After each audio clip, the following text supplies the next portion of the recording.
नमस्कार दोस्तों, आपका स्वागत है हमारे YouTube चैनल पर। मैं हूं आपका होस्ट और आज हम बात करने वाले हैं एक ऐसी बुक के बारे में जिसने लाखों लोगों की फाइनेंशियल थिंकिंग को बदल दिया है। जी हां, मैं बात कर रहा हूं रॉबर्ट कियोसाकी की famous book rich dad poor dad की। आपने कभी सोचा है कि कुछ लोग पैसे के मामले में इतने स्मार्ट क्यों होते हैं? वो कैसे अपने पैसे को काम पर लगाते हैं और अमीर बनते जाते हैं, जबकि बाकी लोग सिर्फ सैलरी के लिए काम करते रहते हैं? इसका जवाब है फाइनेंशियल लिटरेसी, और यही वो चीज है जो रिच डैड पुअर डैड हमें सिखाती है। रॉबर्ट कियोसाकी अपनी इस बुक में दो फादर्स की स्टोरी बताते हैं। एक था उनका रियल डैड जो हाईली एजुकेटेड था, गवर्नमेंट जॉब करता था, लेकिन फाइनेंशियली स्ट्रगल करता रहा। दूसरा था उनके बेस्ट फ्रेंड का डैड जो फॉर्मली कम एजुकेटेड था, लेकिन बिजनेस में बहुत सक्सेसफुल था। यही था उनका रिच डैड। पहला और सबसे इंपॉर्टेंट लेसन है एसेट्स और लायबिलिटीज के बीच का डिफरेंस समझना।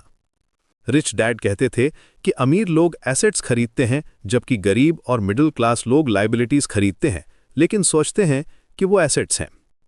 एसेट वो चीज है जो आपकी पॉकेट में पैसा डालती है, जैसे रेंटल प्रॉपर्टी, स्टॉक्स, बॉन्ड्स या कोई बिजनेस जो पैसिव इनकम जनरेट करे।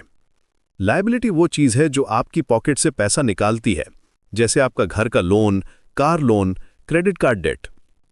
यहां एक शॉकिंग बात है, कियोसाकी कहते हैं कि आपका घर एसेट नहीं है बल्कि लायबिलिटी है। क्यों? क्योंकि हर महीने आप उसके लिए ईएमआई, मेंटेनेंस, प्रॉपर्टी टैक्स पे करते हैं। वो आपकी पॉकेट से पैसा निकालता है, उसमें नहीं डालता। दूसरा मेजर लेसन है फाइनेंशियल एजुकेशन की इंपॉर्टेंस। हमारे स्कूल्स में हमें मैथ, साइंस, हिस्ट्री पढ़ाते हैं, लेकिन मनी के बारे में कुछ नहीं सिखाते।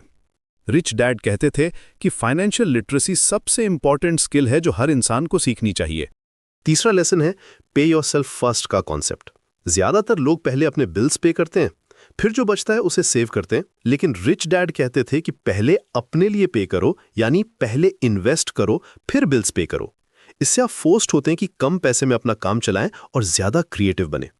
चौथा इंपॉर्टेंट पॉइंट है टैक्सेस और कॉर्पोरेशंस की पावर को समझना।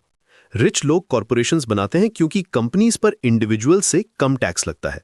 वो पहले अर्न करते हैं, फिर स्पेंड करते हैं, फिर टैक्स पे करते हैं, जबकि एम्प्लॉइज पहले अर्न करते हैं, फिर टैक्स पे करते हैं, फिर स्पेंड करते हैं। पांचवा लेसन है फाइनेंशियल आईक्यू डेवलप करना।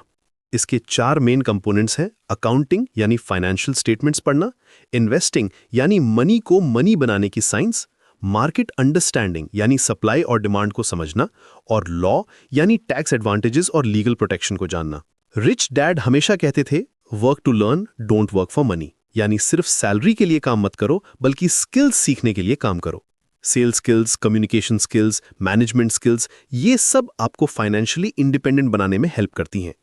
एक और पावरफुल कॉन्सेप्ट है माइंड योर ओन बिजनेस। इसका मतलब है कि अपनी जॉब करते रहो, लेकिन साथ में अपना एसेट कॉलम भी बिल्ड करते रहो। साइड में रियल एस्टेट, स्टॉक्स, बॉन्ड्स या कोई बिजनेस में इन्वेस्ट करते रहो। बुक में एक बहुत इंटरेस्टिंग बात कही गई है, the rich don't work for money, they make money work for them. यही है पैसिव इनकम का मैजिक। जब आपके एसेट्स आपके लिए पैसा कमाने लगते हैं, तब आप फाइनेंशियली फ्री हो जाते हैं। तो दोस्तों, रिच डैड पुअर डैड के मेन लेसन्स को समराइज करते हैं। पहला, एसेट्स और लायबिलिटीज का डिफरेंस समझें और हमेशा एसेट्स खरीदें। दूसरा, फाइनेंशियल एजुकेशन को प्रायोरिटी दें। तीसरा, पे योरसेल्फ फर्स्ट का रूल फॉलो करें। चौथा, टैक्सेस और कॉर्पोरेशंस की पावर को समझें। पांचवा, अपना फाइनेंशियल आईक्यू बढ़ाते रहें। यह बुक सिर्फ पैसे के बारे में नहीं है, बल्कि माइंडसेट के बारे में है। यह आपको सिखाती है कि पैसे के बारे में कैसे सोचें, कैसे फाइनेंशियल डिसीजंस लें और कैसे अपना फाइनेंशियल फ्यूचर सिक्योर करें। अगर आपको ये वीडियो हेल्पफुल लगा हो तो लाइक करना मत भूलिएगा और हमारे चैनल को सब्सक्राइब करके बेल आइकन दबाइए ताकि आपको हमारे नए वीडियोस की नोटिफिकेशन मिलती रहे। कमेंट्स में बताइए कि आपको रिच डैड पुअर डैड का कौन सा लेसन सबसे इंटरेस्टिंग लगा। मिलते हैं अगले वीडियो में, तब तक के लिए धन्यवाद।